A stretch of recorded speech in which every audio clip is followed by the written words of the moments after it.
দোষ হচ্ছে তৃতীয় নাম্বার লোকটা, যে তৃতীয় নাম্বার লোকটা কেন এখানে আসলো, কেন আমি বাইর হইলাম। এবার হাউ কাউ করে শালার বিদেশ আর আগের মতো নাই, বিদেশে এখন সৌদিরা চালাক হয়ে গেছে, দুবাইয়ানরা চালাক হয়ে গেছে, এখন অ্যারাবিকরা আর আগের মতো নাই। আসসালামু আলাইকুম, কি অবস্থা সবার? দূরে এবং কাছে, দেশে এবং বিদেশে যে যেখান থেকে ভিডিওটা দেখছেন সবাইকে আন্তরিক ধন্যবাদ। ভিডিওটা ভালো লাগলে লাইক কমেন্ট শেয়ার করবেন, ভালো না লাগলে স্কিপ করে চলে যাবেন, কোনো সমস্যা নেই। আজকে একটা বিষয়ে কথা বলতে চাচ্ছি।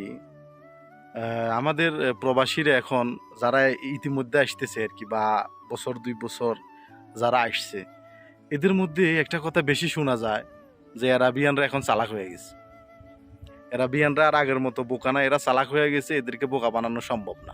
এই কারণে এখন ইনকাম কম, আগের মতো আর ইনকাম নাই।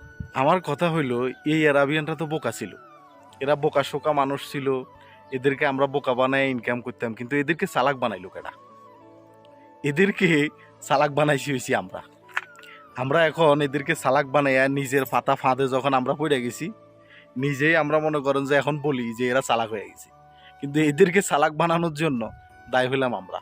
আমরা এদেরকে চালাক বানাইছি। যেই যেই সেক্টরে থাকুক, যেই যেই কাজ করুক, ওই ওই সেক্টরটারে একদম মনে করেন যে জগা খিচুড়ি বানাই লাইছে। জগা খিচুড়ি করলে তো ভালোই হয়, যদি জগা খিচুড়ি হইতো তাইলে মোটামুটি চলতো। এক একটা বাঙালি যেই যেই সেক্টরে আছে ওই সেক্টরটার একদম পায়খানা বানাই লাইছে। ধরেন পাবলিক টয়লেট, এই পাবলিক টয়লেট ব্যবহার করার মানুষের কোনো অভাব নেই, সবাই ব্যবহার করে, কিন্তু পরিষ্কার রাখার মতো মানুষের অভাব। পরিষ্কার কেউ করে না, যেই যার মতো ব্যবহার করে চলে যায়, কিন্তু পরিষ্কার করার মানুষ নেই। এরা বোকাশোকা মানুষ ছিল, এ কীরকম চালাক বানাইছি। ধরেন আজ থেকে 3-4 বছর আগেও আমরা যেই সেক্টরটাতে আছি আর কি, মানে মোবাইল দোকান বা ইলেকট্রনিক্স দোকান, আমরা এই সেক্টরটাতে আছি।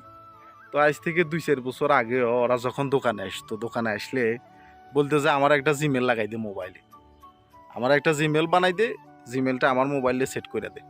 তো আমরা যখন জিমেলটা লাগাইতাম বা জিমেলটা যখন আমরা বানাইতাম, তখন তার সাথে আমাদের সাথে ইত্তেফাক হইতো যে তোর জিমেলটা আমি বানাই দিমু, তোর জিমেলটা তোর মোবাইলে অ্যাড করে দিমু, আমার তুই 10 টাকা দেওয়া লাগবে।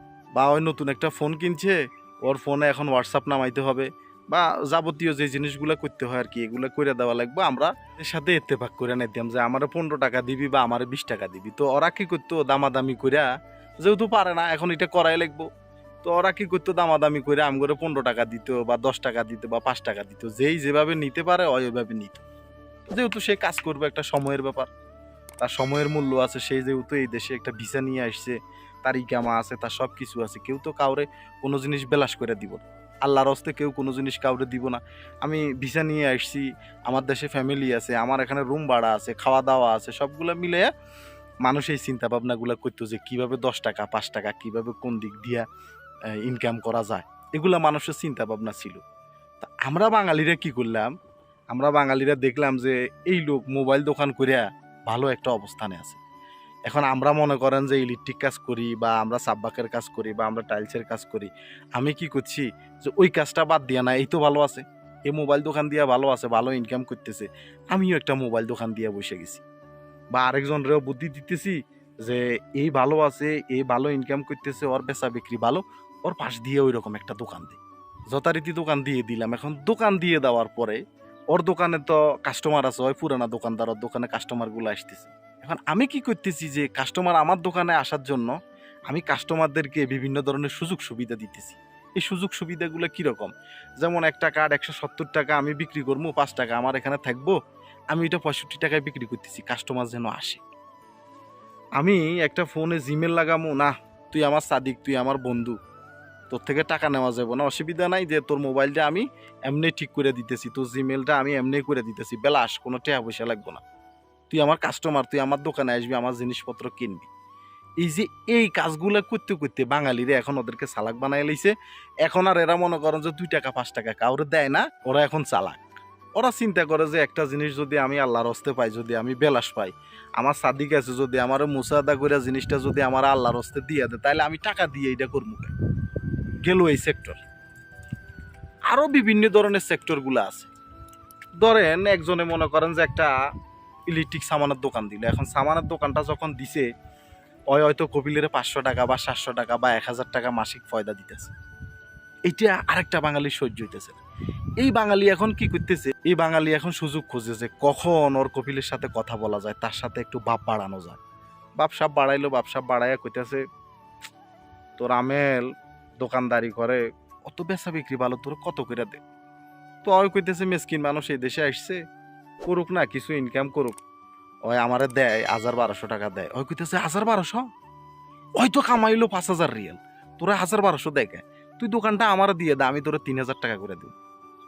তো আচ্ছা, যথারীতি কপিল মনে করেন যে এখন লোভে বইরা ওরা বাইর করে দিছে, পুরান লোকটারা বাইর করে দিয়ে ওই যে নতুন যে লোক, এই লোকের দোকানটা দিছে 3,000 বা 4,000, ওই যেভাবে নেয় করে ওই দোকানটা দিছে।